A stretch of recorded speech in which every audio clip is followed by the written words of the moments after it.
Digital 410 Productions proudly presents What's the Scuttlebutt Podcast with your host, Don Abernathy. Hey everybody, and welcome to another episode of the What's the Scuttlebutt Podcast, your favorite World War II podcast. And we have gone mobile this week. The Act Computer Studios is now mobile. We didn't go too far. We're in Bokeelia, Florida, and it's a very special day for us. We are at the wrap party for the Walking Point World War II movie. Woo-hoo! Yeah! And we have a large crowd here in our mobile studios, but we're going to start things off with the man who put this whole thing together. It was a dream of his. It was a passion project of his. And he made it happen. He crowdfunded it. He wrote it. He sourced the everyone involved. Mr. RJ Nevins Jr. RJ, how you doing, sir? Hey man, I'm doing good. Thanks for having us. Thank you for having me. First, let me say this. I fell into this simply doing what I do, which is trying to get content for my show. I saw that you guys actually, I think it was because of Jeff and the National World War II, the National Pacific World War II Museum. They put a post out on Instagram about this new movie coming out called Walking Point. And so I sent them a message. I said, hey, my name's Don Abernathy. I do a World War II based podcast. I'd love to have you on the phone to promote your project. And you guys asked for information, and you came back and said, well, where are you at? I said, I'm in Florida. And you said, well, we're actually filming our final scenes in Bokeelia. And I said, well, that's my backyard. And so here we are. And you guys shot your final scenes yesterday and today. And you wrapped your project. But RJ, let's start at the beginning a little bit. How did this whole passion project start up for you, and what did it take to get the job done? Yeah, it's kind of hard to sum up, but I mean, trying to start at the beginning. Gosh, it was so long ago. It was probably 7 years ago or so. I've always been a dog guy my entire life. I've had Doberman Pinschers pretty much my entire adult life, and that kind of threw me into the throes of trying to research like the history of the breed. I had to put down one of my Doberman, Sydney Bell, and that's what kind of led me to do some research on it. So I mean, it's kind of in her memory it kind of all started. So doing research, it just kind of led me to figure out where the first war dog platoon, the first trained war dog platoons actually happened, and it led me back to Camp Lejeune, Camp Pendleton, and a wonderful man, Lieutenant William Putney, who actually, he was one of the lieutenants for one of the first war dog platoons that actually took the dogs into Guam, took them training from Camp Lejeune to Camp Pendleton, and it really just absolutely sparked my interest in it all. And that's really kind of where it started. And there were other influences. There was a gentleman who was a Navy SEAL. His name was John Tomlinson. 2011, he was killed in combat, and when they put his body to rest, they actually laid it in his high school gym for a while with the flag draped over it, and everybody came to pay their respects to John.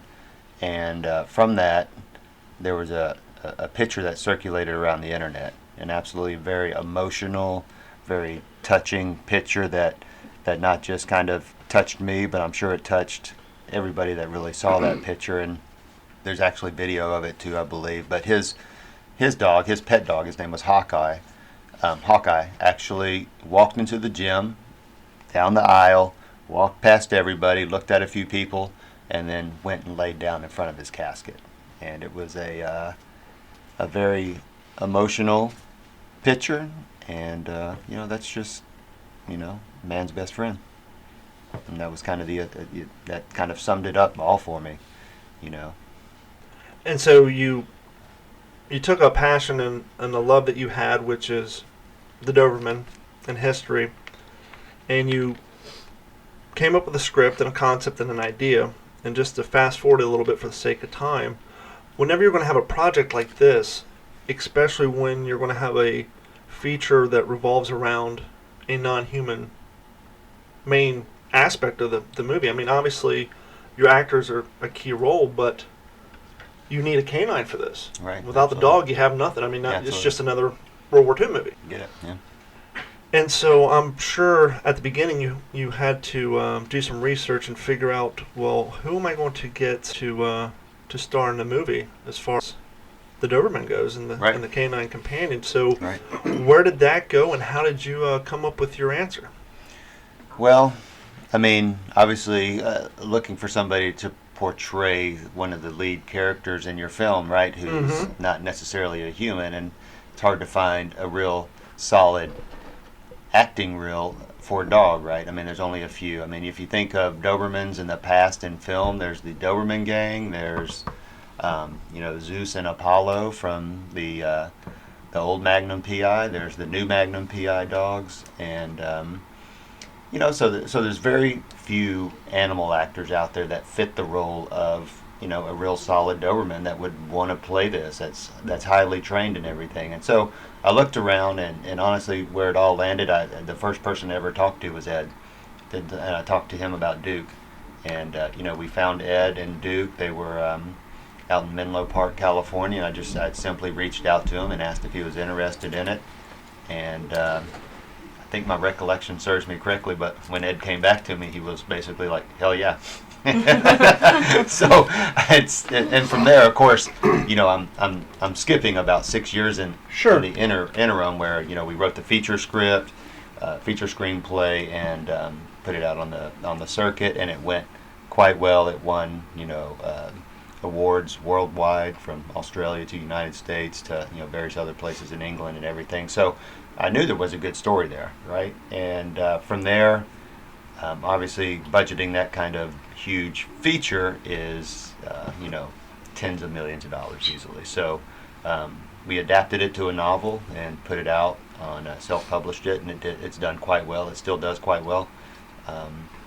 We give away free copies on Canine Veterans Day and Memorial Day and stuff like that, and it gets downloaded thousands of times on those days. So I know people enjoy the story. So that idea kind of led to, let's do a short script and let's do a short film and let's fundraise for it, and that's when I started to approach Ed and Duke to see if they wanted to be involved in it.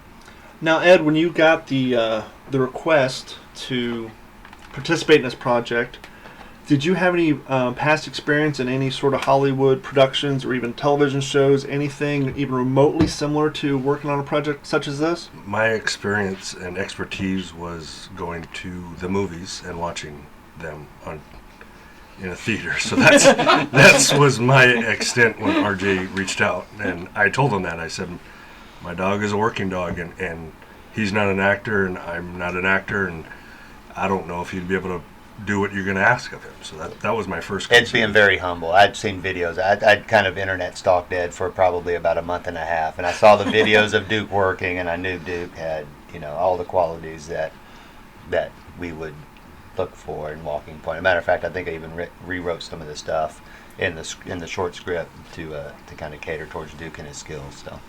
Now, as you said, Duke is a working dog. Now, for the sake of our listeners who aren't familiar with Duke and his pure majesty, because he is a stellar, fine canine and a beauty to look at, what occupation is Duke involved in, Ed? So Duke is a certified narcotic detection dog. He's a single-purpose dog.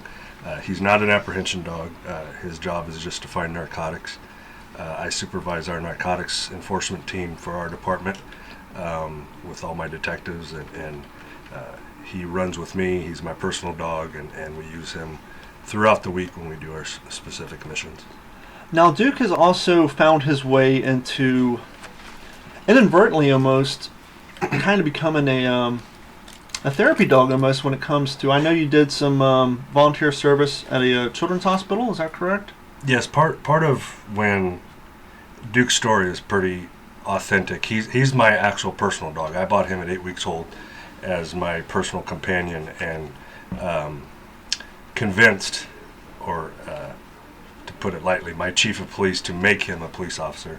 So I'm able to bring my buddy, my personal dog, to work with me every day and use him as not only my companion, but to find drugs. And part of the contract between myself and the department, that my first 6 months, he's been on the street, it'll be 3 years this June, but part of the contract between myself and the department was the first 6 months I had to do public relations and community outreach to show the community that, just because he's a Doberman, he's not going to be out attacking people or apprehending people, and he's not, he doesn't have that stigma that surrounds the Dobermans of, the Doberman gang. He's going to go out and rob a bank or bite somebody.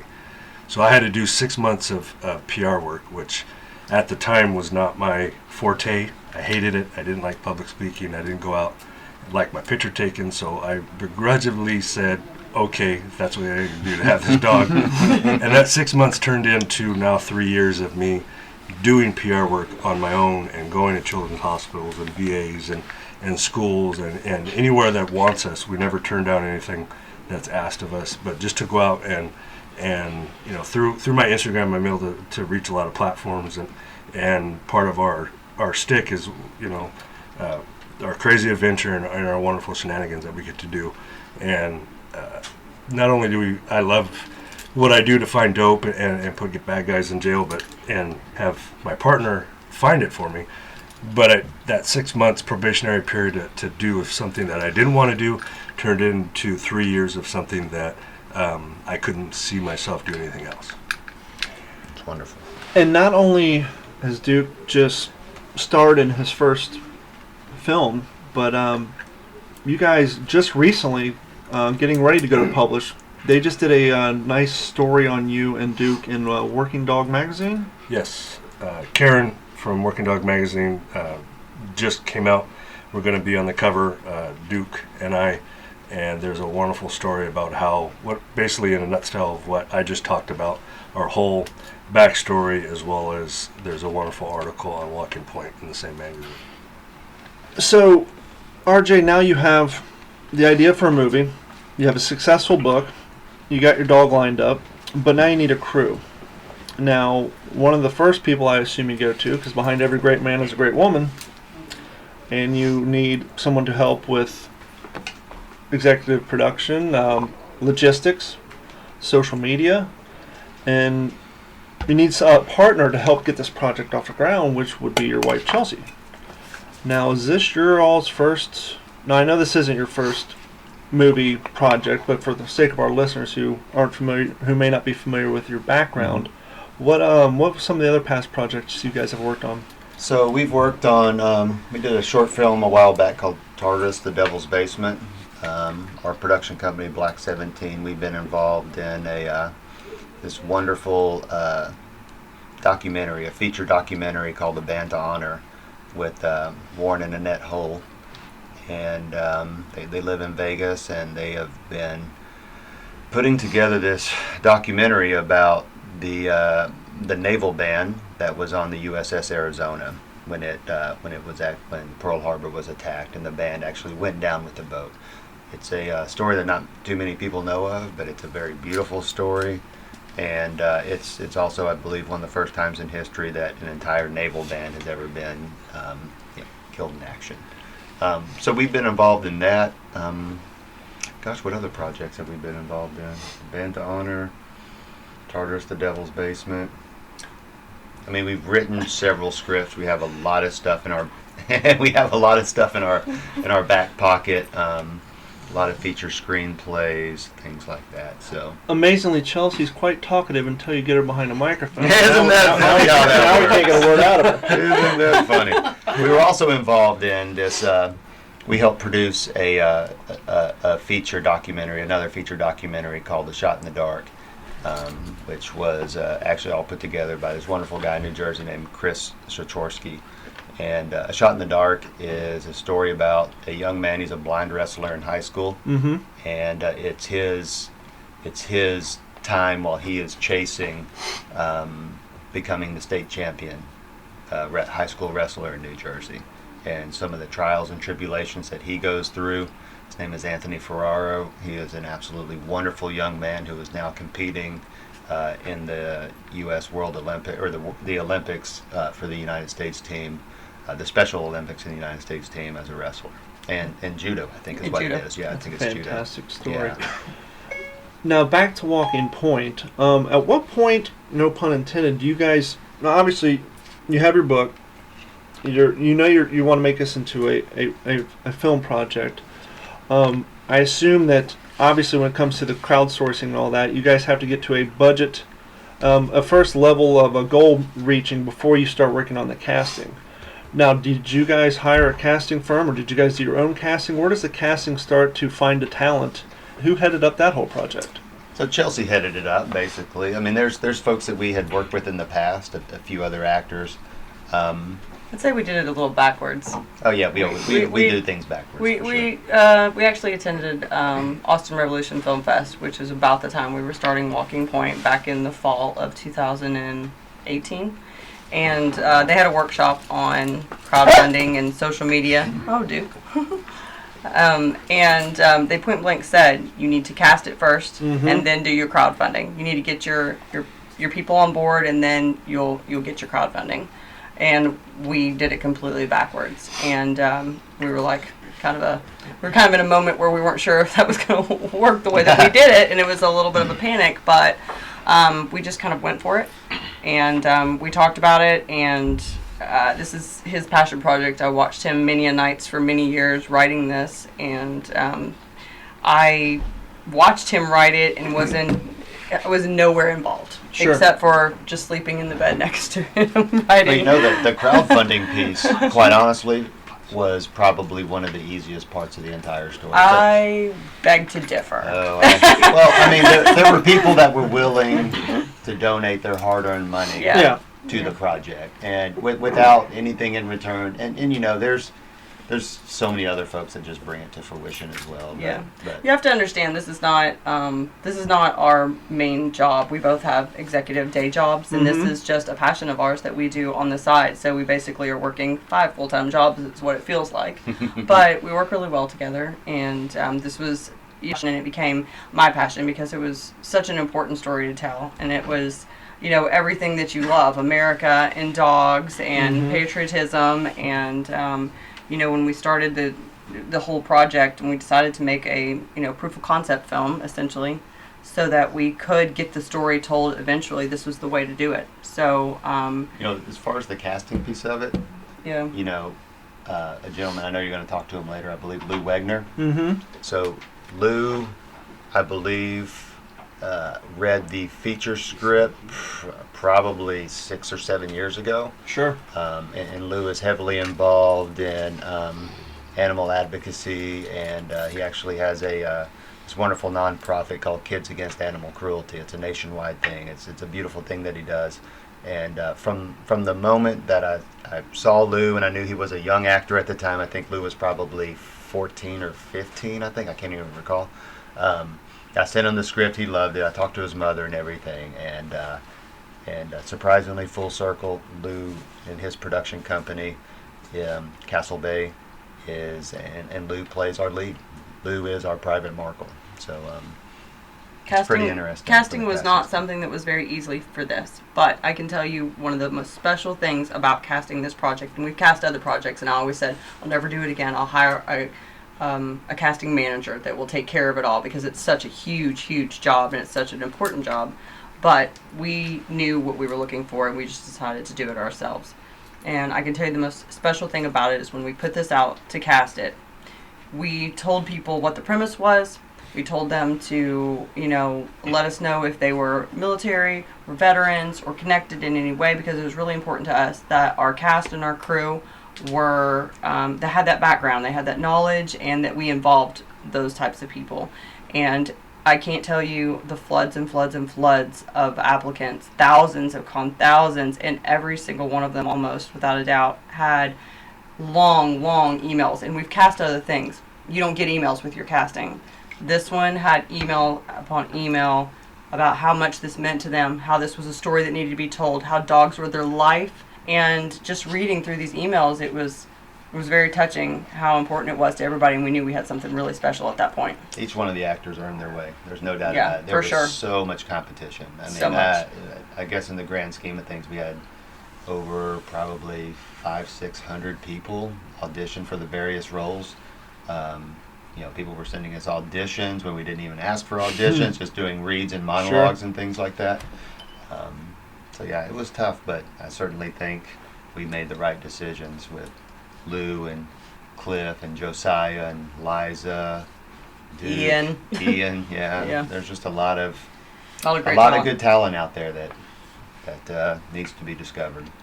Well, one of the other things you kind of had going against you, if you will, or working uphill, not only are you doing an independent film, you're crowdsourcing it, but you're doing a period piece.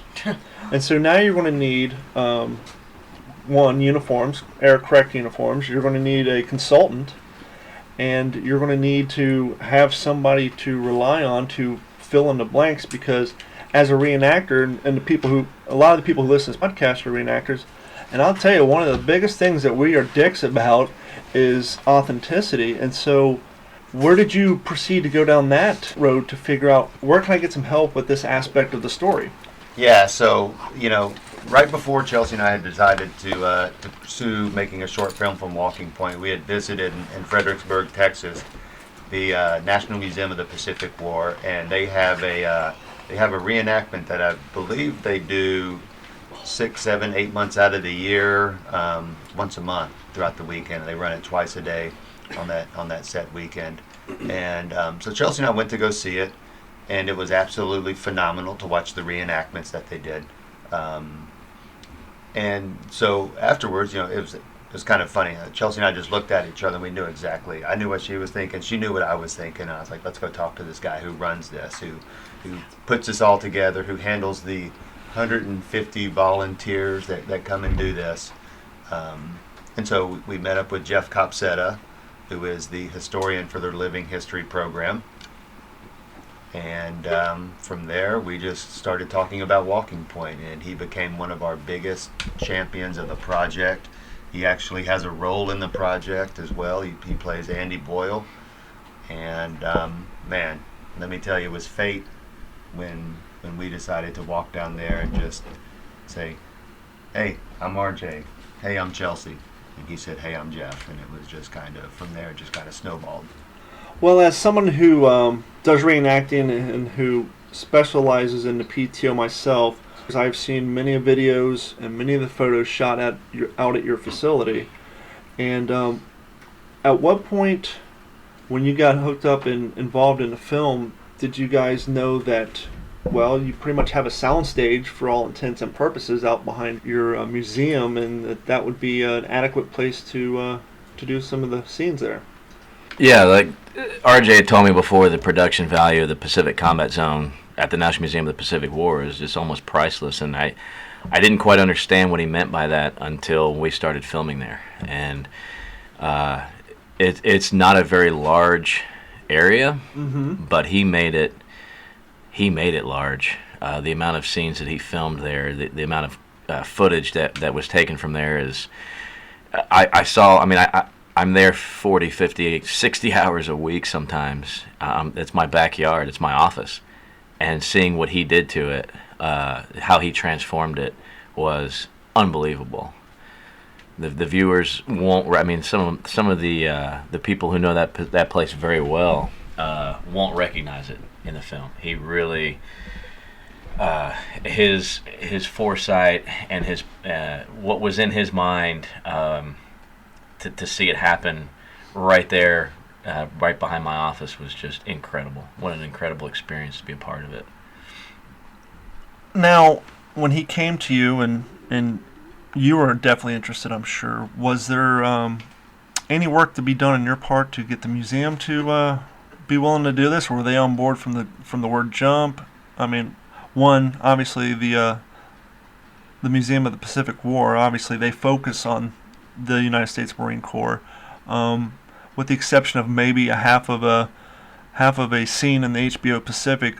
War dogs really aren't covered at great lengths, at least in feature films. Were they just do it, or did it take a little more coaxing to allow them to allow production on your property? I love it. Not to put you in a hard spot. No, not at all. So first, I do want to mention that we focus on all 5 branches that had such a pivotal role in the Pacific War. There is a part of the museum that focuses on war dogs and how important they were. But you're right, it is very overshadowed, and I didn't realize how overshadowed it was till I met RJ and Chelsea. I did research till my eyes were bleeding for the sake of this. But to answer your question, there's so many stories that need to be told from World War II. And that's what I try to do in my everyday job. I'm not a reenactor. Living history is very different. We try to tell an entire story of an entire generation when people come to see our museum. To reenact something that happened in history could never be done perfectly. No. But we do have that ability, that artistic license, in to be living history actors, to tell a story, to evoke emotion. And my colleagues and my superiors saw the passion that I had for this project. It was a story that needed to be told.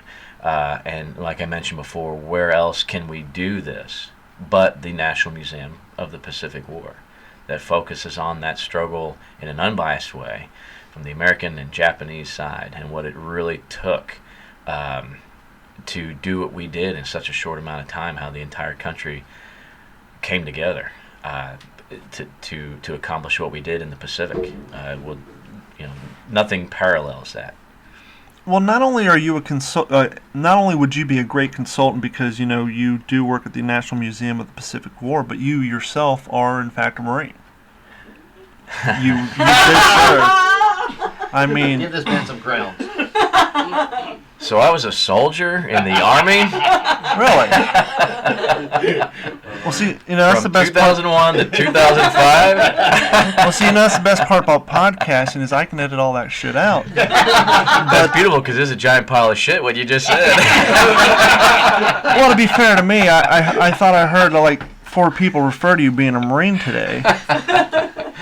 Yeah, there was a few former Marines on set today that I was razzing, and did not judge me by wearing a Marine Corps uniform today. Well, at no point today did I hear the phrase "dog face" thrown around, so I wasn't aware that you were in the Army. Yeah. So. And if you'll allow me, and you don't edit this out, sure. Today marks the 15th anniversary. It's all over my social media, and I'd love to give a shout out to some former colleagues of mine. Fox Troop 9th Cavalry Regiment, 15 years ago today, took a picture when we first pushed up into Baghdad, and we all 15 years, man. Time flies, man. It was 15 minutes ago in my mind. And that's what really helped me harness the energy that I could try to give RJ and Chelsea. I'm not a consultant. I'm not a historian. I'm a former soldier, and I'm the living history coordinator at the most incredible museum in the country. I just wanted to be a part of this. Sure. Because the greatest generation, as we all know, is slipping past us. And like I said before, there are so many stories that needs to be told, and it brings us all, it's full circle. The mission statement at the National Museum of the Pacific War is to inspire our youth by honoring our heroes. And I have a short amount of time left where I can go up to one of these heroes and say, is that how it was done? Mm-hmm. And I don't like to think about the day that they're no longer with us. But I do realize the responsibility that we have on our shoulders for all of those who are passionate about this time period, that when they're no longer here, that our youth will look up to us. So we got to get it right. We have to. It can't be forgotten, and it has to be honored. And that's what we do. That's what RJ wanted to do, and I just wanted to be a small part of it. Yeah, we're definitely fighting the clock. Now, Ed inadvertently took Duke and wandered off, but he wandered off too soon because I have more questions for Ed. We weren't done with Ed. He's right there. We can fly him back in. Yep. A small room so we can make it all work.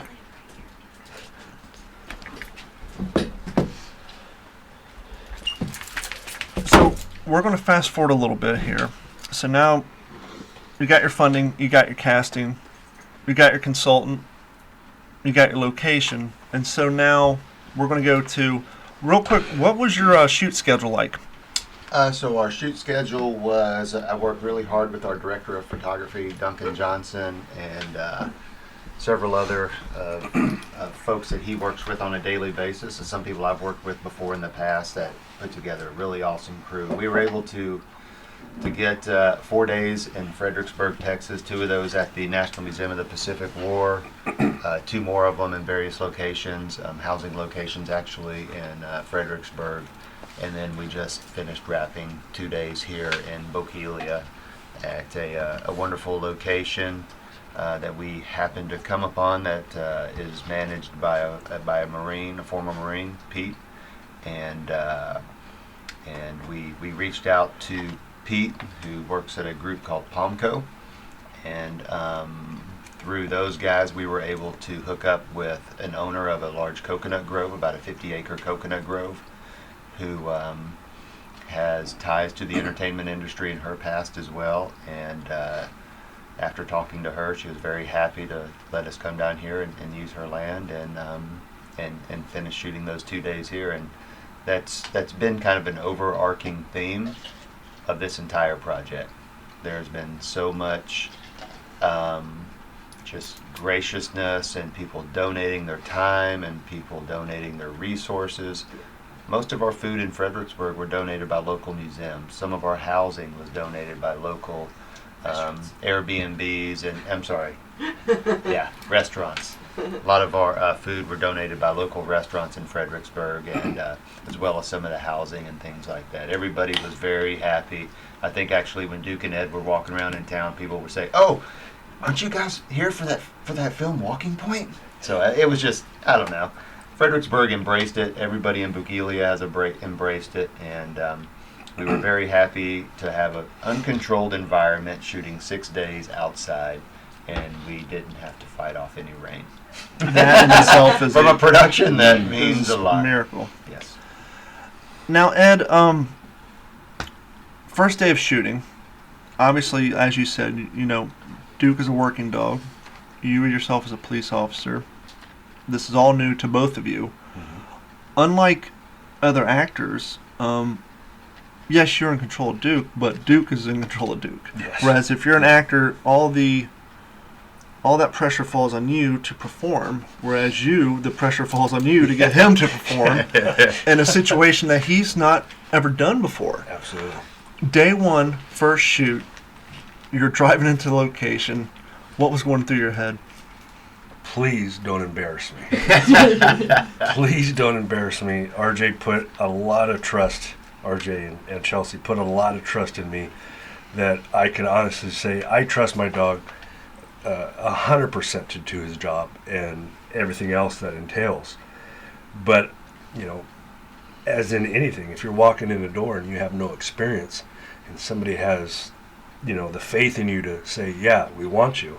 Yeah, you don't want to screw it up. You don't want to trip over. You want to do your best. I have faith in Duke has the ability to do what I tell him to do. But, yeah, I was scared shitless. Sure. I did not want to let RJ down because, reading the book and researching what he did and pivotal part of the film, I did not want to screw up this project that's his heart and soul. Well, it's one thing to teach a dog to perform on command and to do something as,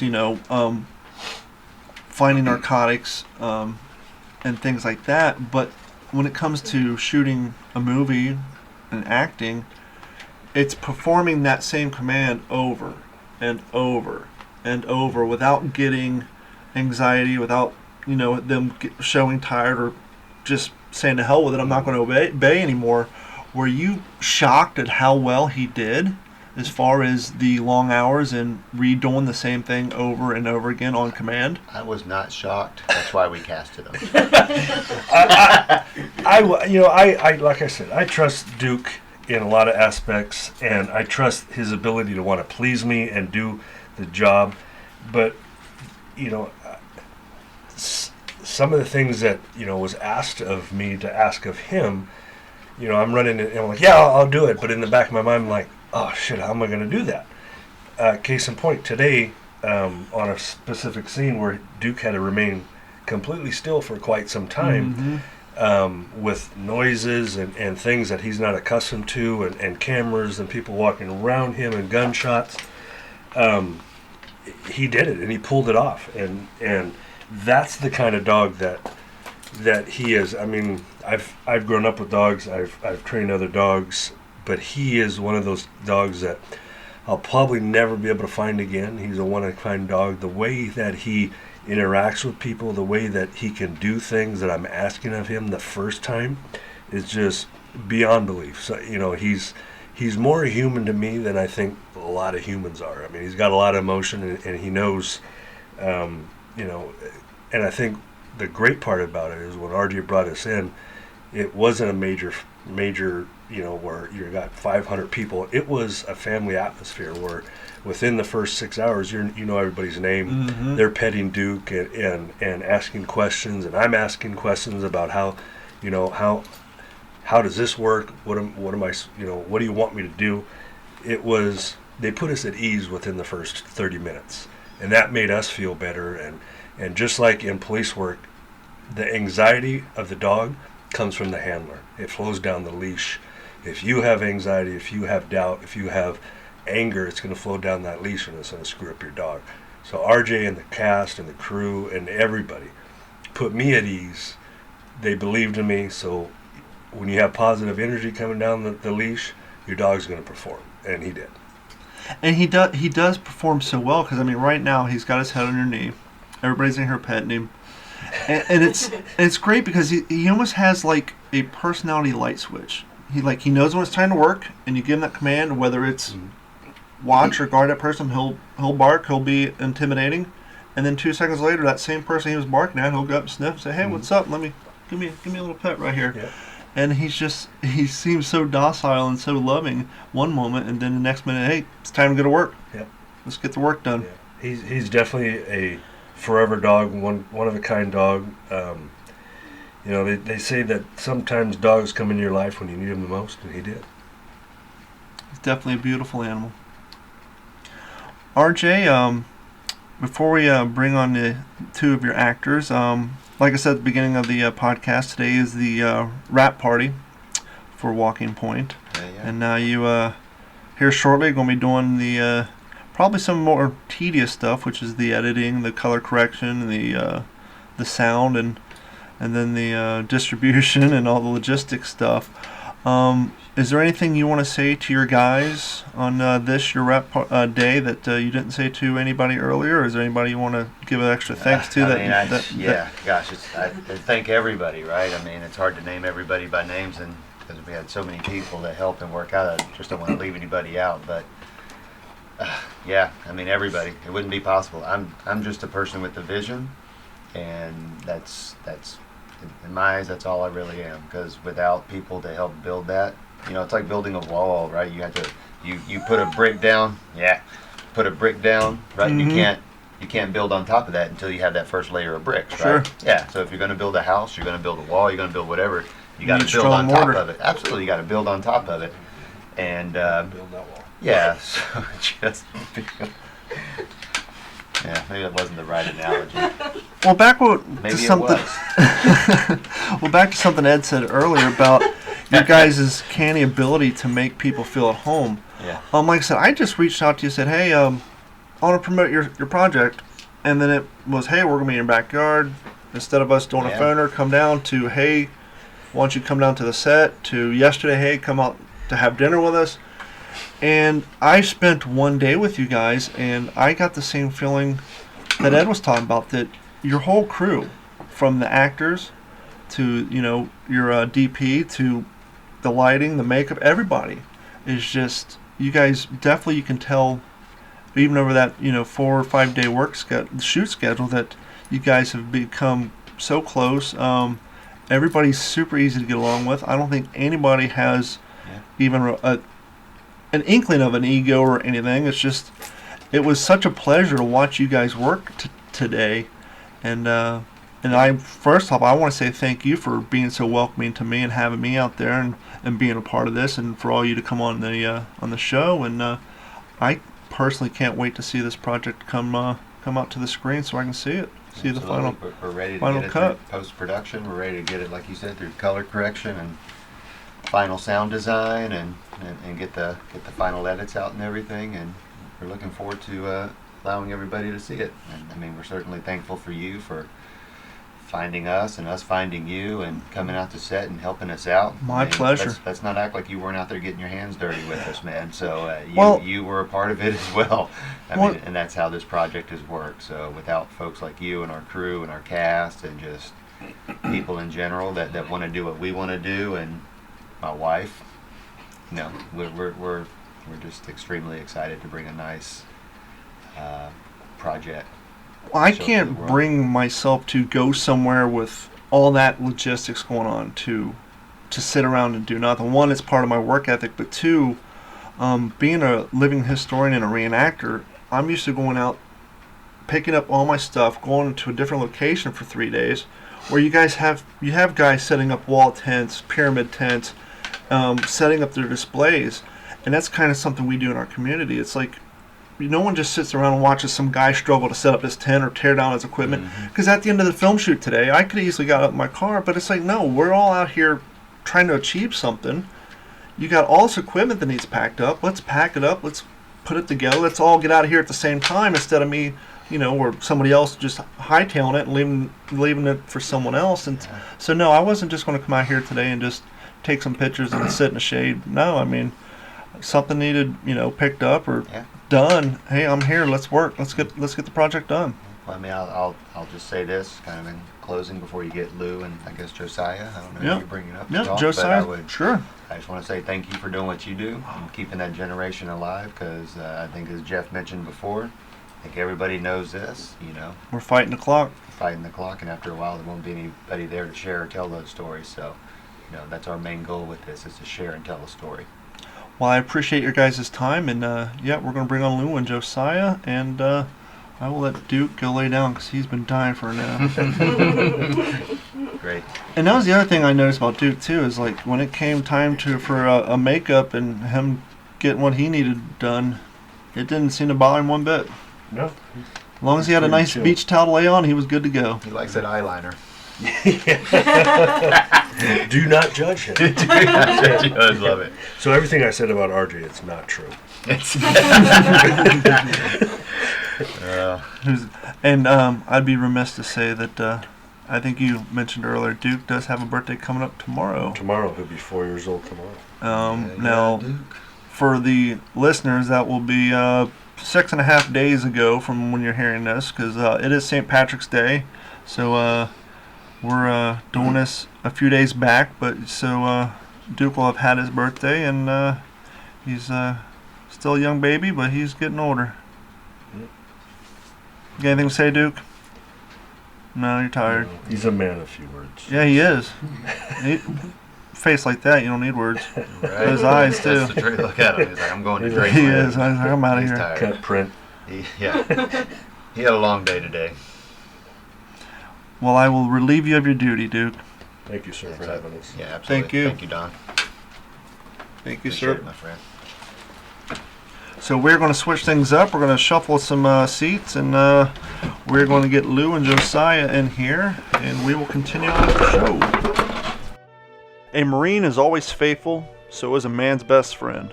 25 war dogs gave their lives in the liberation of Guam and were buried at the War Dog Cemetery. Walking Point is a short film about the love, loss, and victory revolving around the young Marines and the donated dogs of World War II. During the first segment of filming in Fredericksburg, Texas, Black 17 Production was able to donate $3,100 to the National Museum of the Pacific War. Going forward, all funds raised above the filming budget of Walking Point will be donated to veterans and canine charities. This production is not only about honoring the greatest generation and their four-legged warriors, but also about giving back to the working dog community. And I personally have to say it was a great honor to be made part of this project. And RJ, and Chelsea, and Lou, Josiah, and everyone else on board were great people, the film crew, everybody. And I just want to thank everybody for listening to this episode of the What's the Scuttlebutt podcast. And please go to WTSP-WorldWar2.com, click on the Walking Point icon, and I will have a link posted to the fundraising website for this production. Please feel free to contribute as much as you like, as little as you like, because once again, any monies not used for the final production of this movie will be donated back to veterans and canine charities. And I will also include the links to everybody's Instagram and other social media pages on the website.